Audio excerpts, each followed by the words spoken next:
নমস্কার বন্ধুরা, আবার চলে এসেছি গরমের উপযোগী একটি মাছের রেসিপি নিয়ে। এখন হঠাৎ করে যা গরম পড়েছে তাতে একদম হালকা খাবার ছাড়া আর কিছুই ভালো লাগছে না, কেননা শরীরটাও খারাপ হয়ে যাচ্ছে। আর এই গরমে যত আপনারা হালকা খাবার খাবেন, কম তেল মশলা খাবেন, তত শরীরটা সুস্থ থাকবে, ঠান্ডা থাকবে। তাহলে চলুন আমি আজকে কি রান্না করে দেখাচ্ছি সেটা আপনাদের দেখাই। আজকে আমি রান্না করছি কাজলি মাছ। অনেকেই হয়তো এই মাছ চেনেন, আবার অনেকে হয়তো চেনেন না। খুবই সুস্বাদু একটি মাছ। এই মাছটা আমি অল্প ভেজে নিয়েছি।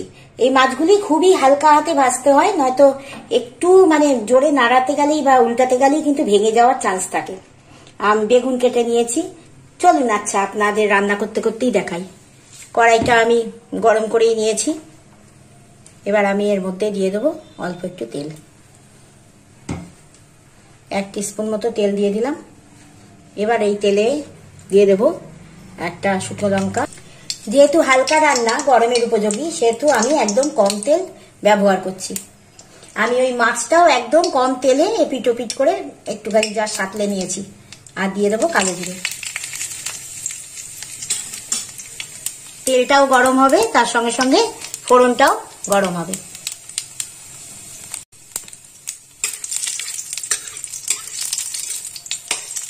ফোড়নটা হয়ে গেছে। এবার আমি এর মধ্যে ছোট ছোট করে যে বেগুনটা লম্বা করে কেটে রেখেছি সেটা দিয়ে দেবো।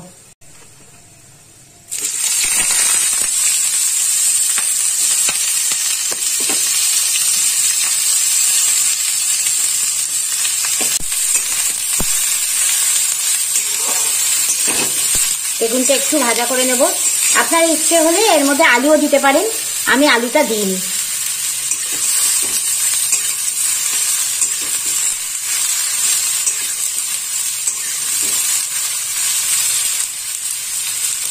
একটু আঁচটা কমিয়ে গ্যাসের একটু ঢাকা দিয়ে রাখবো, যাতে বেগুনটা একটু নরম হয়ে যায়। বেগুনটা একদম নরম হয়ে গেছে। আমি এবার এর মধ্যে দিয়ে দেবো টমেটো কুচিগুলো।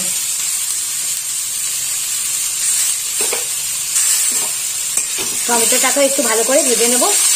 তেলটা দেখুন একদমই তেল নেই, একদম গ্যাসটার আঁচটা কমিয়ে একটু অল্প অল্প করে নাড়াচ্ছি, যাতে নাকি টমেটোটা মজে যায়। টমেটোটাও একদম নরম হয়ে গেছে। এবার আমি এর মধ্যে দিয়ে দেবো অল্প একটু হলুদ গুঁড়ো। যেমন ঝোল রাখবেন, বেশি কম তার উপর নির্ভর করছে মশলা। আর দিয়ে দেবো একটুখানি লঙ্কার গুঁড়ো, কারণ আমি কাঁচা লঙ্কা দেবো। আমি জাস্ট কালারটার জন্য লঙ্কার গুঁড়োটা দিলাম, আপনারা স্কিপ করতেও পারেন ইচ্ছে হলে। এবার ভালো করে মশলাটা মিশিয়ে নেব সব সবজির সঙ্গে।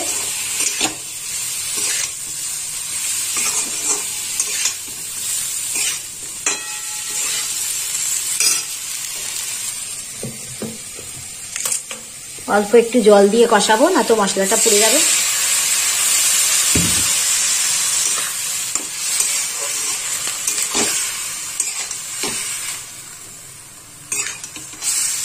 তেল কোনো রান্নায় কম দিলে তারপর যদি জলের একটু ছিটে দিয়ে দিয়ে এভাবে কষানো যায়, তাহলে মশলাটা খুব ভালো কষে যায়, মশলার কাঁচা গন্ধটা চলে যায়।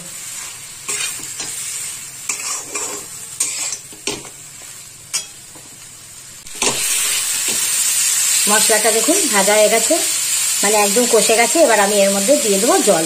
যেহেতু এটা একটু হালকা রান্না, আর এই মাছের একটু ঝোলটাই ভালো লাগে, তাই একটু জলটা বেশি করেই দেবো।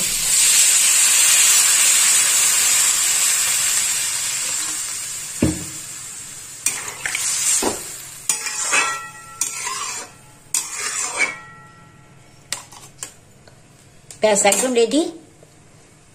এবার আমি এর মধ্যে দিয়ে দেবো কতগুলো চেরা কাঁচা লঙ্কা।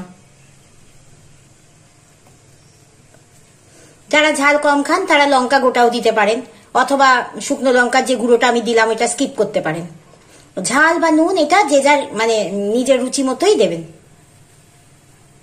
এবার আমি এর মধ্যে দিয়ে দেবো স্বাদ মতো নুন।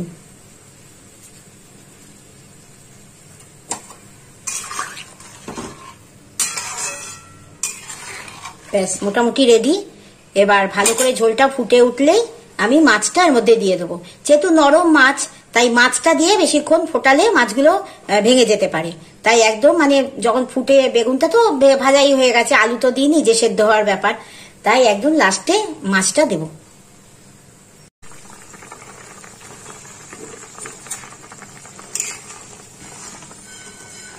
ঝোলটা ফুটে গেছে, আমি এবার মাছগুলো এর মধ্যে ছেড়ে দেবো।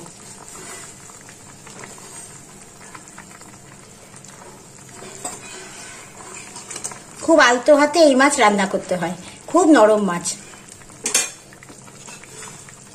এবার আমি এর মধ্যে দিয়ে দেবো ধনেপাতা।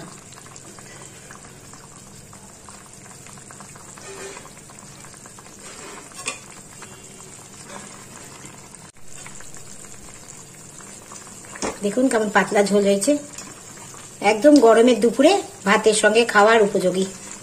এই গরমে আর কিছুই ভালো লাগছে না, যত হালকা রান্না খাওয়া যায় ততই ভালো। আর একটু লেবু কেটে নিলে, মানে লেবুর রস দিয়ে এই মাছের ঝোল দিয়ে ভাত মেখে খেতে খুব ভালো লাগে।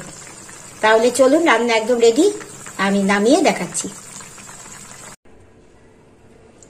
বেগুন দিয়ে কাজলি মাছের হালকা ঝোল একদম রেডি। কেমন হয়েছে অবশ্যই জানাবেন। যদি ভালো লাগে লাইক করবেন, কমেন্ট করে জানাবেন আমাকে, আমার খুব ভালো লাগবে। আর সাবস্ক্রাইব করে বন্ধু হয়তো পাশে থাকতেই হবে। সকলে খুব ভালো থাকবেন, সুস্থ থাকবেন। আজ আসি, নমস্কার।